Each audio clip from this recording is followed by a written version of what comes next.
delighted to be here. I didn't compose a speech. I deliberately didn't do so because I wanted to spend some time listening to the speakers before me, just to get a sense of what it is eco-well is, or eco-well. Is it eco or eco? Give me the definitive phrase now before I get out of here. But I'm absolutely delighted to be here because I have a sense of what it is about now. Because sometimes, maybe when people like myself come into a room, we have a vague understanding of what it is, and we're not fully attuned to what it is that you're trying to do. It's only when we start engaging and start listening that we get a full sense of what the potential of this is. And I suppose what I have to do really is to assist you then, and assist this group in its process in terms of how this takes shape for the future. And I see my role then as Minister for Research and Innovation in terms of perhaps acting as a facilitator, acting as somebody who can maybe open the doors to try break down the silos that Denise talks about, because that has been a mantra of mine for the last 2 years. If we can break down the silos, open up the doors, get some lateral thinking going, then God knows what we can achieve. I mean, it's amazing what the potential will be. So I'm really delighted to be here because so far, I think what you've done here is you've captured the zeitgeist. There's a strong sense now in Ireland that we want to kind of break down those barriers that exist. And if you take the very layout of this room, for instance, as a metaphor of where EcoWell wants to go, you have here the hierarchical, you take the traditional City Hall infrastructure, the Minister comes in, the Lord Mayor, and the high-backed chairs, and we're on a sufficiently high podium that we are talking down to you. And not in a pejorative sense, but that has been the traditional mode of communication. And if you look at the back of the room, if you take a second to look behind you, and if you look at the way the seats are structured, that is where we want to go, and that is where EcoWell, to my mind, needs to be. That's where government needs to be. That's where all of the stakeholders need to be. So if I give you a sense of where I'm at in terms of where you need to go or where you want to go, I look at my own brief as Research and Innovation Minister. Recently, we had the presidency of the European Union. I chaired the negotiations around Horizon 2020, which is the next framework programme for research and innovation across the 28 member states. That's a 70 billion package that the Irish presidency negotiated. We negotiated that it's a tripartite negotiation, if you will. It's called co-decision. You must decide with the members of the European Parliament, with the European Commission through Maura Geoghegan-Quinn, and through myself representing the 27 ministers for research across the European Union. But in those negotiations was a very clear and tacit policy provision whereby we would look at the grand societal challenges. And when we think of the grand societal challenges, those are things like, health, aging populations, smart specialization, how our population is going to integrate with the new technologies, the so-called key enabling technologies that are emerging. A number of themes that the citizens, that will affect citizens into the future, and that Europe has to gear itself up for in terms of how it funds into research and innovation into those areas. Aging is one of the key ones. So we ensured that there has to be a mechanism that it's not just about creating research funding around just purely hard commercial entities. It's also about meeting the grand societal challenges of our time and ensuring that we fund smartly into those new areas. Now, it just so happened that those very grand societal challenges marry with our own national policy prerogatives, if you will, we have recently identified and mapped out 14 key areas that we are going to fund into in relation to where the taxpayer will fund into. Those are things like, connected health, things like data, big data, data analytics, things like medical devices, things like business processes, and so on and so forth. And the big challenge in my mind is how do we get the citizen to become engaged in that process? How does the citizen, become an active participant or a stakeholder in that process? Because if you take, for instance, food for health, which is one of the themes, as Research Minister, and Science Foundation Ireland is within my remit, we have engaged industry to fund into a cluster which is based in Cork primarily, called APC, based out of UCC with involvement of CIT as well. And some of you will know, Fergus Shanahan, for instance, a professor out of UCC, people like Paul Ross. And part of that funding and that grand societal challenge is how we are going to deliver food, or healthy food, into the future for what is a growing population. And it's happening here in Cork. We talk about, mapping the digestive system, gut health, if you will. We've mapped the human genome. The next big challenge is going to be about mapping, the gut, if you will, and the good bacteria and bad bacteria. Now, you're asking yourself at this stage, what has this got to do with where we are today?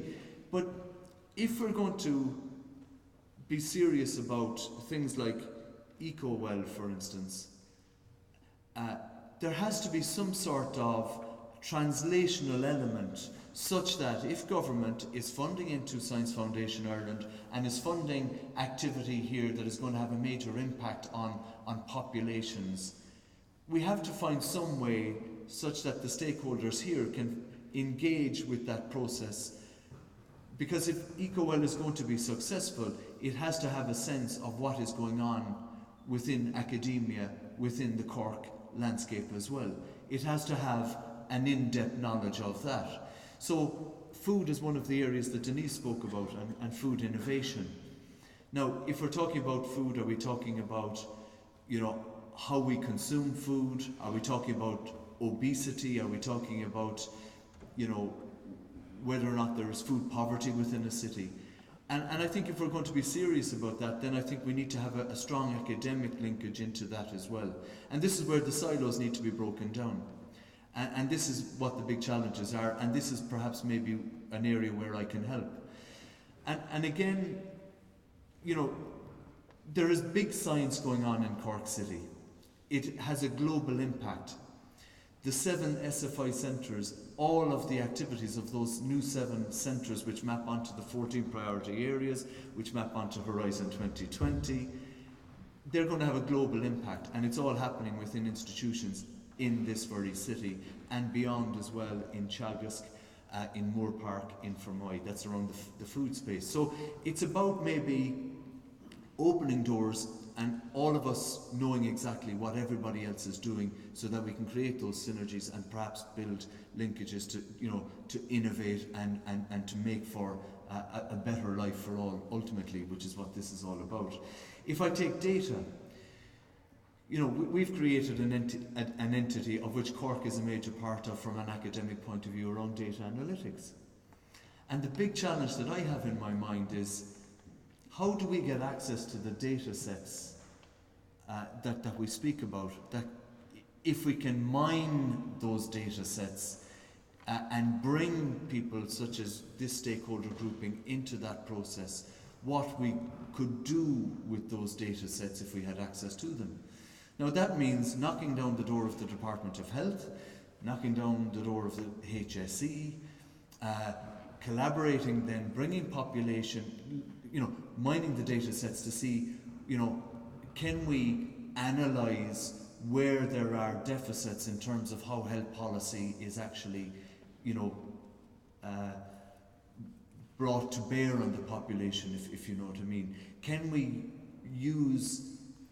can we form new methodologies around mining the data sets so that the population has access to them, so that you can bring technology to those data sets in a way that it causes behavioural change. What I mean by that is, we have the Tyndall National Institute here, which is a national institute. It has an expertise on surface technologies, on microelectronics, on nanotechnologies. Think of the mobile space. Think of primary care, secondary care, tertiary care. Think of how we can get our population within this city and beyond, because this shouldn't just be about Cork City, it has to be about Cork, Mitchelstown, Cork Fermoy, Cork Mallow, Cork Cove, Cork Carrigtwohill. There's a tendency sometimes, and I'm saying this is a Mallow for Cork people, to think inside the city, and Cork is not a big city in global terms, let's be honest about it, and Cork has to start reaching out a little bit and cascading its thinking out as well, and vice versa. So that's just a message from me, if I may use this opportunity to impart that message. But what I'm trying to say is that for EcoWell to potentially succeed, we need to have a greater interplay between, for instance, the Tyndall National Institute and what it's doing in terms of mobile technologies. Mobile technology can become a major platform for people of all ages. I know you have digital natives, but I'm not going to patronise older people. I believe strongly that older people have the ability to engage in new technologies and mobile technologies in a way, for instance, that we can use the mobile technologies, accessing the data sets, to create new innovations around communicating with everybody through social media, through our mobile phones. So it's just something maybe just to impart as a thought for maybe this afternoon's sessions.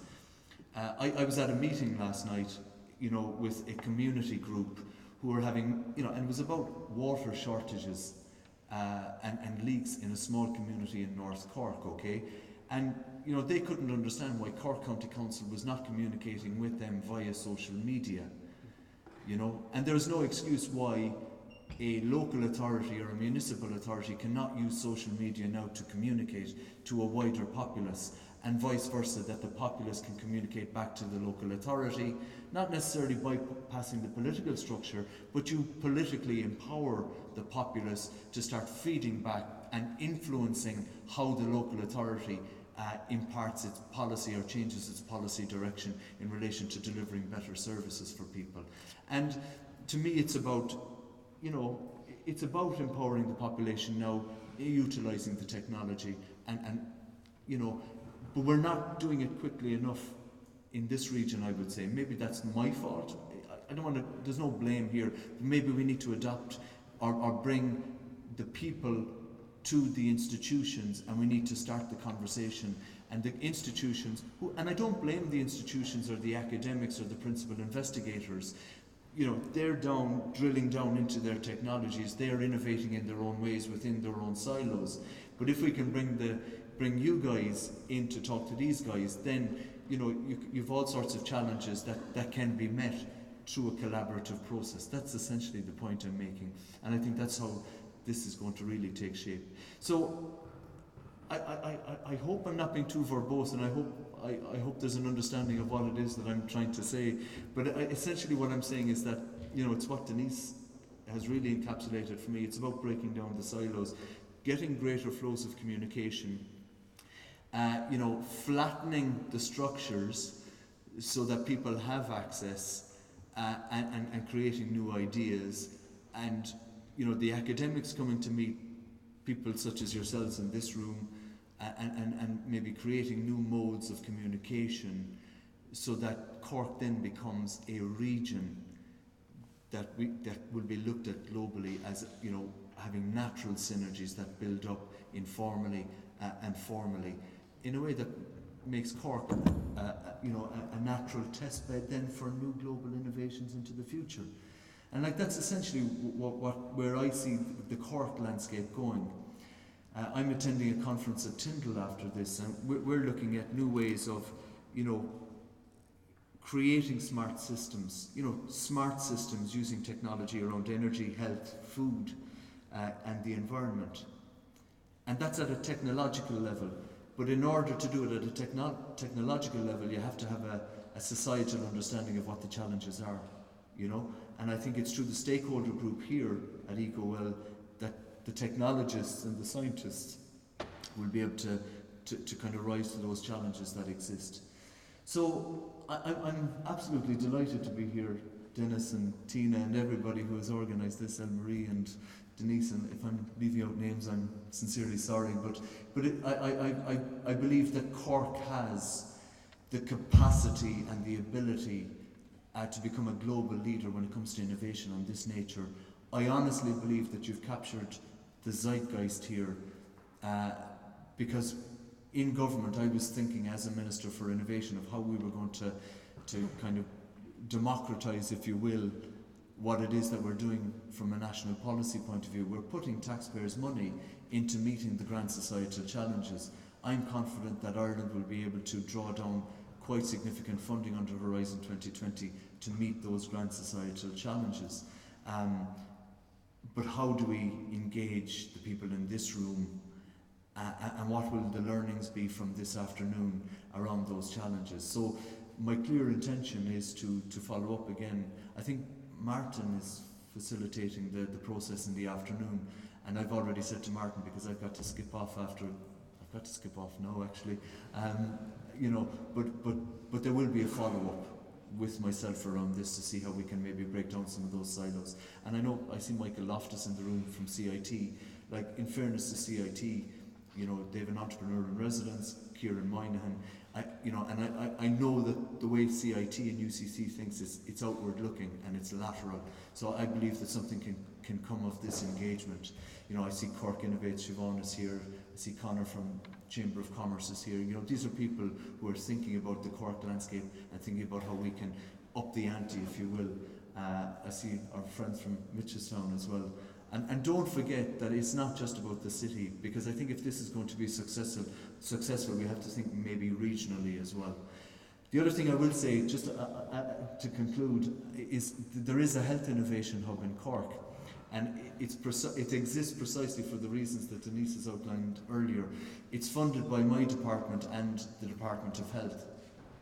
There is so much innovation going on within the landscape at present around delivering new technologies around health. But what we found was there was a kind of the silo of the Department of Health, then you had the HSE. And when I use the word silo, I don't mean it in a pejorative sense. I mean, and what we've done now is we've created an entity which is a demonstrator model for the whole country. It's called the Health Innovation Hub. It brings industry, academia together with those people who are active in the health space. And the purpose of it is to drive new innovations, to see if we can create new economic opportunities, if you will, and create new ways of delivering better services for people within the Cork landscape. And then hopefully to trial it here and then stage it out across the country. And I think that there could be a role for a conversation for EcoWell around this at some stage. Because the key to delivering better health outcomes for all citizens really is the ability to mine the data that exists within the Department of Health through primary care, secondary care and tertiary care. You know, mining those data sets, see how we can make the population, or see how we can deliver healthier outcomes for the population, but you have to have access, and sometimes there are issues around, you know, the access issues, you know, to people, to information, and we need to, you know, kind of cut a swath across that if we can. So I leave it there. There are two other big announcements coming around marine renewables in this region. You know, it's about us in government refocusing our relationship with the sea. If you look at the Cork coast, look at our ability to be able to deliver new innovation there. And then there's also the whole area of photonics, the use of light, which I won't drill down into now, but Cork is a major influencer globally in terms of the research that it's doing, you know, through CIT and through Tyndall and through UCC as well. And I think Seamus O'Toole is here from UCC as well, and UCC is another area where there's, you know, that excellent science is going on. So I just wanted to give you a flavour of where we are in terms of that kind of high-level policy perspective, and I would love to work with you then to try and distill that down in a way that we can, you know, create new outcomes for people, better outcomes for citizens, and empower citizens in that political sense. And I understand the distinction, now, okay, yes, we all operate within our big P political silos, but really it's about people. And, the more you can empower people, and I think technology is the key enabling piece on that one. Technology is the great leveler. It has democratized, it's created. I think Peter Cairns in his paper may have said, he may have quoted Eric Schmidt, and I'm paraphrasing that, it has created a kind of a new anarchy, if you will, that Google has. I don't believe that it has, and no offense to Google, they're a big corporate structure, and they want to, they're creating books, but what the web has done is that it has created new forms of innovation, and it's citizen science, citizen research, citizen activism, and where government in Ireland wants to be at the moment is we want to be at the cusp of that. Not behind the curve, but we want to be on the cusp, so we're funding smartly to enable that to take shape. So thank you very much for your time, and I really appreciate it, and I will be following up after this, there's no question about that. Thank you very much.